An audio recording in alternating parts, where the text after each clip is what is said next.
Howdy doody, Buckaroonies. Sound is a pretty powerful thing, and it's one of the most core aspects of the human experience. It's one of our most powerful senses, and it makes a lot of sense when you think about it, because back in the day when we were all sitting around the campfire singing our campfire songs, if you heard some rustling in the bushes behind you, you better react to it somehow, and you better react pretty quick, because if you don't, you're gonna end up being something's dinner. When my wife and I go out anywhere, she loves to take lots of pictures and selfies of things, because after all, no one eats before the gram does. But personally, being a sound designer person, I almost always have a field recorder with me, and I love taking these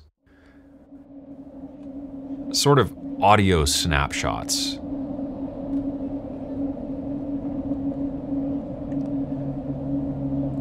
One of the interesting things about this, to me, is that not only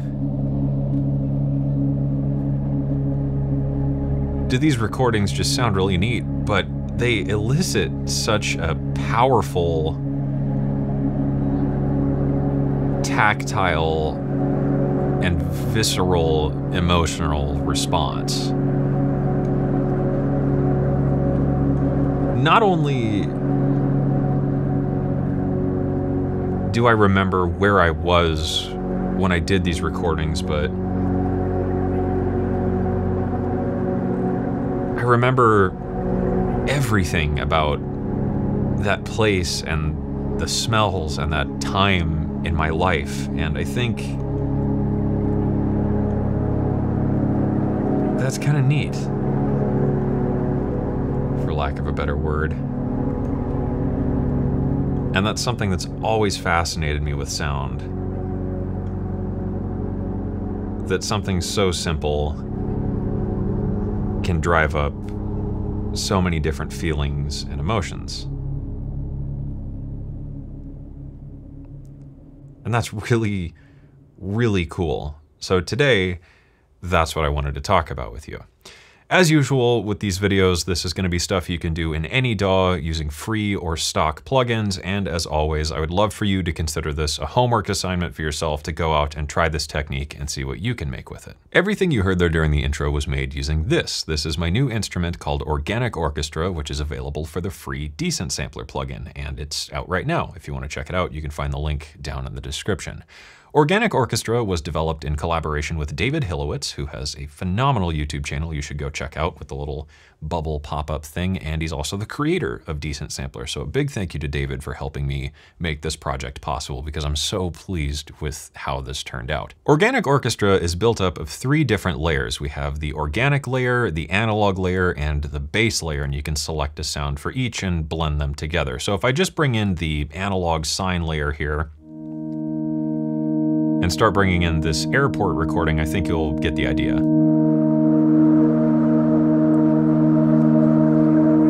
So I really wanted to sit down and build an instrument that was kind of a companion thing for cinematic or scoring projects that just adds this sense of texture and depth and fullness without being too obvious, and it's something that's kind of meant to sit maybe in the background of a mix or act as kind of the primary droning layer. And I've got a lot of interesting recordings here. This is a recording from an airport,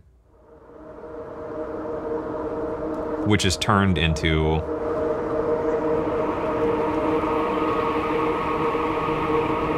a playable instrument texture. And I've got stuff like a recording from the city I used to live in. This is an alleyway, recording of the forest behind my house here.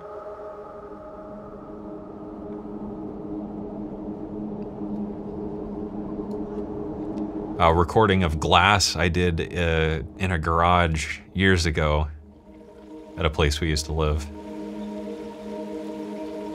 Recording of gravel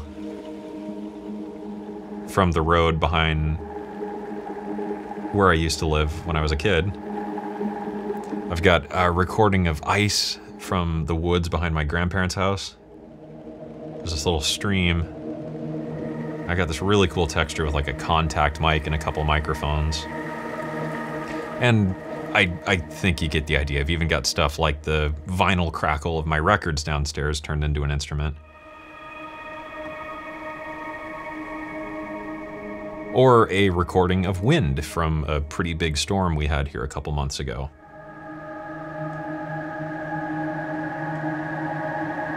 And that's the whole idea of this instrument. I wanted to create an organic orchestra of playable sonic textures. So today I want to teach you how to make these for yourself because it's really easy and it's a whole lot of fun. To start things off, we're going to need a sound, just a texture. So here is a recording I took while we were out hiking somewhere, just a really short recording. I might have even done this with my cell phone.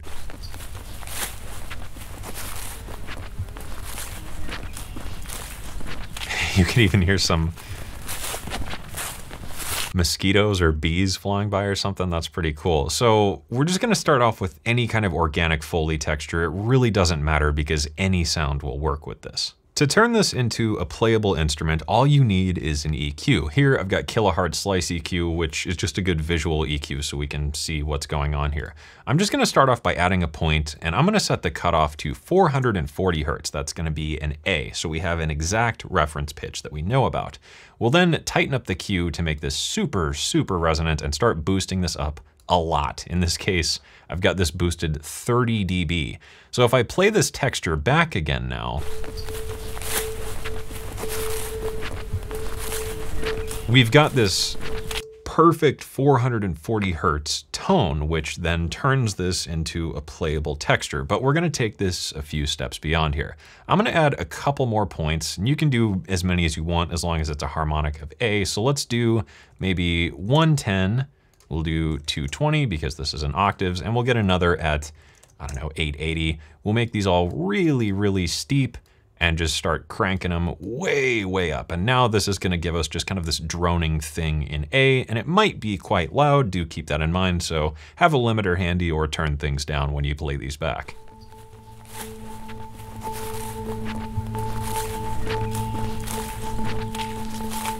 And just like that, we've got our playable texture. However, this sounds a little bit synthetic because we're starting to use kind of a weird form of additive synthesis called modal synthesis. We're adding resonant peaks, and typically this is done using very steep bandpass filters, but these are bell curve filters. To get this to sound a bit more like a traditional modal synthesis sort of thing, we could just bandpass all this sort of like that, and you would get something that's a bit more of a clean texture, but I wanted stuff that felt very much alive. So we might clean up some of the really low rumble here, maybe shave off just a touch of the high end to make things feel nice. But the real trick with this is to not make these as steep and not make them all cranked up really high. So we could dial down these upper harmonics. Maybe we'll drop the 880 down to around here. Maybe we'll take this other one at 440 down just a tad. Something sort of about like that. And we're gonna start widening these out because once you widen out the Q, you get a focus on that point in the harmonic content, but it's not so steep where it's like very obviously like, oh, there is like a sine wave layered at here, here, here, here, here. So we start widening these out by dropping the Q.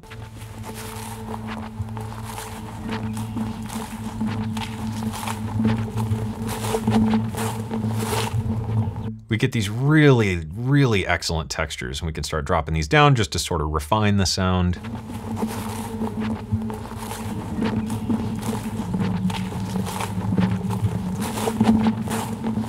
I think that's sounding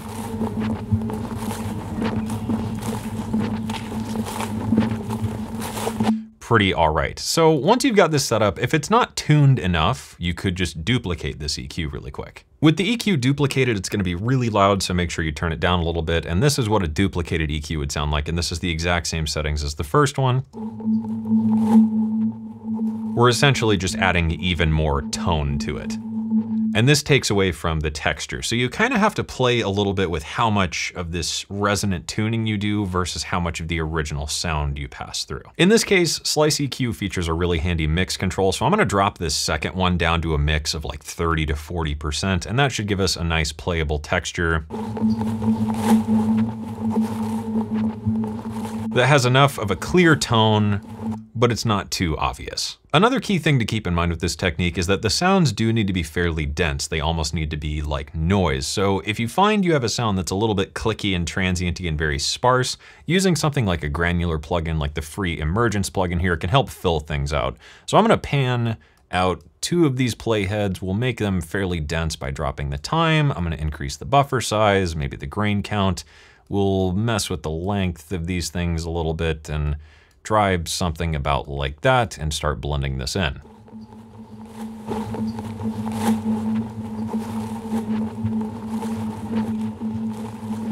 Balance these out a little bit.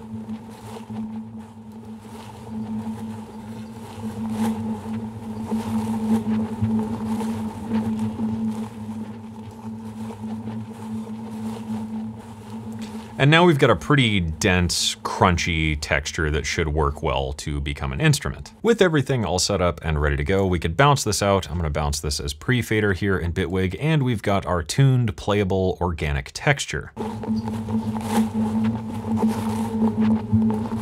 Now, of course, we know this is in A. I'm just gonna trim off maybe this end here with that big chunky transient. Let's bounce this one more time so we have a nice clean sample to work from, and we will load this into a sampler. I've got this in just the stock Bitwig sampler here, so we'll take this to A3 as the root note, and we should be able to play this back as a chord. And we've got our playable sound texture. We might need to turn this up a little bit.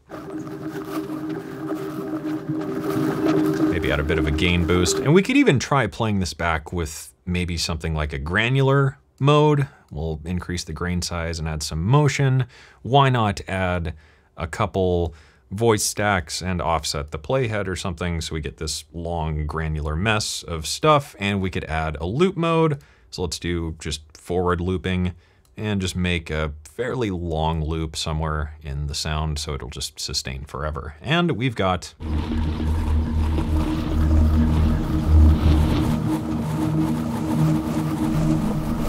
our playable sound texture. Of course, not everybody has a granular thing to play with, so if you don't, you could just use a standard sampler, play it back, set up a loop, add a crossfade of some kind, and away you go with your playable sound. If you find that your sounds are a bit too clicky, another trick to smooth them out is just to add a reverb and bake that into the sample. So we would take this, add some reverb, hold out a note, or in this case, A, and then maybe render that out as a new sample with the reverb baked into it so it just feels a bit thicker. One word of advice though, if you do try that, is to take the reverb top end and dial it down so you're not adding a bunch of airy hiss, but rather filling out kind of the center tone of everything without being too just shh and contributing to this really high noise. This is a really fun sound design technique, and I love that something this simple and this straightforward allows you to embed a piece of yourself and your experience into your art. And I think that's a really unique and a really powerful thing. And it's such a cool way to touch on those themes of nostalgia and give you such an immediate sense of a place and a thing to use as kind of an inspiration palette for your tracks. So pulling further into the theme of nostalgia here, I've run organic orchestra into a big reverb and a little bit of sketch cassette and paired it with a bit of Lab's soft piano, which is free, and this is what it sounds like.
And that's really all there is to it. So go try this technique out for yourself and see what you can create with it. It's really straightforward, it's a lot of fun, and of course, feel free to share your creations with me on social media or the Discord.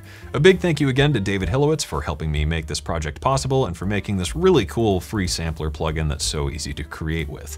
Organic Orchestra is out now. If you want to check it out for yourself, there's a link down in the description. And that's it. So thank you for watching. I hope you enjoyed it. I hope you learned something. And as always, I hope this inspires you to get out there and make something awesome.